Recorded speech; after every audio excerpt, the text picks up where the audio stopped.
मुख्यमंत्री ने भी अपील की है। एक राहत की उम्मीद तब दिखी जब 4 मरीजों के ऊपर दिल्ली में इसका ट्रायल हुआ है। ये दिल्ली के लिए कितनी बड़ी कामयाबी। ट्रायल जब शुरू किया था आपने, तो किस किस पैरामीटर पे हुए थे और ये कैसे आपने फिर ये तय किया कि वो सारे मरीज ठीक हो चुके हैं? देखिए, मैं आपको 2 क्राइटेरिया बता देता हूँ जो बहुत इंपॉर्टेंट होते हैं, जिसको चेक करना बहुत आसान भी है। जब हम सांस लेते हैं ना, 1 मिनट में कितनी सांस लेते हैं। जब सिस्टम खराब होने लगता है तो सांस की स्पीड बढ़ जाती है रेस्टिंग टाइम पर। नॉर्मली एक कोई भी स्वस्थ व्यक्ति जो है 12 से 15 बारी 1 मिनट में सांस लेता है।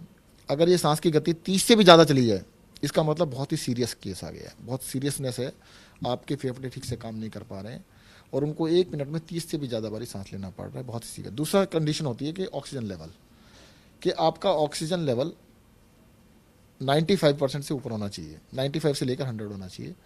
अगर 90 से भी नीचे चला जाता है तो इसका मतलब बहुत सीरियस कंडीशन है। हमने 4 पेशेंट्स को प्लाज्मा थेरेपी दी। मैं चारों का एक एक करके आपको कंडीशन बता देता हूँ। जो पहले पेशेंट को हमने दी, उसकी रेस्पिरेटरी रेट 30 था, मतलब सांस लेने की गति 1 मिनट में 30 थी और ऑक्सीजन लेवल 85% था, लेस देन 85% आ रहा था। यानी 90 से नीचे होता है तो सीरियस कंडीशन मान जाता है, उसका 85% पे आ गया था, काफ़ी सीरियस कंडीशन थी।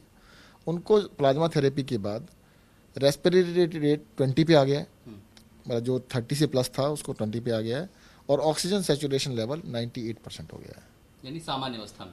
सामान्य, बिल्कुल फर्स्ट क्लास। दूसरे पेशेंट का मैं बताता हूँ। जब उनको प्लाज्मा थेरेपी दी गई उससे पहले उनका सांस लेने की गति, रेस्पिरेटरी रेट जो था 31 था। 31 बारी वो 1 मिनट में सांस ले रहे थे। सीवियर कंडीशन कहलाती है, बहुत ही सीवियर कंडीशन है। और उनकी ऑक्सीजन लेवल 86% था। 86% मतलब काफ़ी सीरियस कंडीशन थी। ऑक्सीजन प्लाज्मा थेरेपी देने के बाद उनका रेस्पिरेटरी रेट 22, सांस लेने की गति 22 पे आ गई और ऑक्सीजन सैचुरेशन 96% पे आ गया है, यानी 95 से ऊपर नॉर्मल होता है तो नॉर्मल पे आ गया है। दोनों पेशेंट बिल्कुल ठीक हैं और वो आईसीयू से शिफ्ट आज उनको कर दिया जाएगा, नॉर्मल वार्ड में पहुंच जाएंगे, बिल्कुल ठीक है। 2 पेशेंट्स को कल दिया गया है, उनके भी बहुत ही उत्साहवर्धक रिजल्ट आए हैं।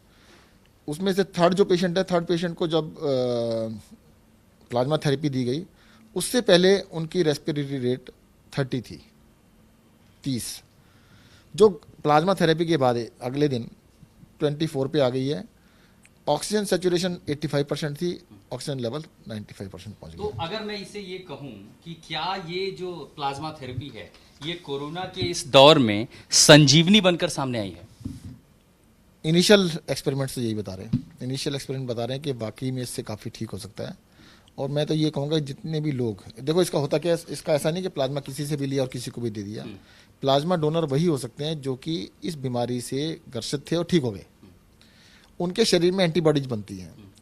जो भी क्या वो एंटीबॉडीज आम इंसानों के मुकाबले ज्यादा मजबूत होती हैं? नहीं, आम इंसान में बन ही नहीं सकते ना, आपको तो बीमारी आई नहीं है। हमारे शरीर में जब कोई भी फॉरेन वायरस या कोई भी चीज़ अटैक करती है तो उसको लड़ने के लिए शरीर अपने आप ताकत से अपने लिए अंदर एंटीबॉडीज पैदा करता है। कोरोना वायरस से लड़ने के लिए कोरोना वायरस एंटीबॉडीज शरीर में पैदा होंगी, वो उसी के शरीर में पैदा होगी जिसको कोरोना से ग्रसित है और किसी में नहीं हो सकती। यानी कोरोना से आप इन्फेक्टेड हुए और आपके जी। और ये जानकारी को हम आगे जारी रखेंगे कि ये इतना महत्वपूर्ण क्यों बन जाता है फिर आगे, अगर ये यही क्योर है। आप कह रहे हैं कि प्लाज्मा, उन मरीजों से प्लाज्मा लिया जाए जो इससे संक्रमित रहे हैं, ठीक हो चुके हैं। पहली चीज, वो जब संक्रमित रहे हैं और उसके बाद ठीक हो चुके हैं, उनके शरीर में एंटीबॉडीज बन जाती हैं। जो बीमार है, जो सीरियस है, हो सकता है उसकी शरीर में एंटीबॉडीज नहीं बन रही हैं, स्लो बन रही हैं, देर से बन रही हैं। तो अब उसको ये समझ लिया कि लड़ने के लिए सैनिक दूसरी जगह से मिल गए। तो दूसरे जो एंटीबॉडीज को जैसे हम शरीर से लेते हैं, प्लाज्मा के रूप में इसको दे देते हैं, तो एंटीबॉडीज अपना काम करना स्टार्ट कर देती है और उसका इमीडिएटली जादू की तरह से असर आता है। तो क्या अब ये बड़े स्तर पर, आप ये जो कह रहे हैं कि अभी 4 ट्रायल हुए हैं, क्या हम ये कहें कि बड़े स्तर पर अब ये शुरू हो जाएगा दिल्ली के सभी अस्पतालों में, और होगा तो कब से? देखिएगा, अभी हमारे को जो केंद्र सरकार से परमिशन मिली है आईसीएमआर से, वो एलएनजेपी हॉस्पिटल में करने के लिए परमिशन मिली है। उसके अंदर ट्रायल चल रहा है। मुझे लगता है ये फर्स्ट लेवल ऑफ ट्रायल हमारा 2-3 दिन में खत्म हो जाएगा। उसके बाद बड़े स्केल पूरी दिल्ली में स्टार्ट किया जाएगा। इसके लिए जो चुनौती होगी वो होगा प्लाज्मा सैंपल, जो मरीज ठीक हो चुके हैं। आज मुख्यमंत्री ने उनसे अपील की है, लेकिन इस लॉकडाउन के दौरान ये भी एक चुनौती होगी कि आप ये लें कहाँ, हो कहाँ, व्यवस्था कहाँ हो इसके लिए? देखिएगा, लेने के लिए तो हम उनके घर ही चले जाएंगे।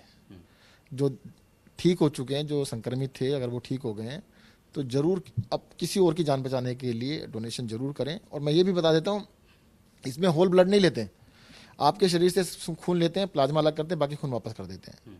तो आप ये समझ लीजिए कि आपके शरीर में किसी तरह की कोई कमजोरी नहीं है। मेरी एक्सपर्ट से बात हुई तो वो कह रहे थे आप चाहें तो हर हफ्ते भी दे सकते हैं, मतलब उसमें ऐसी कोई इशू नहीं है।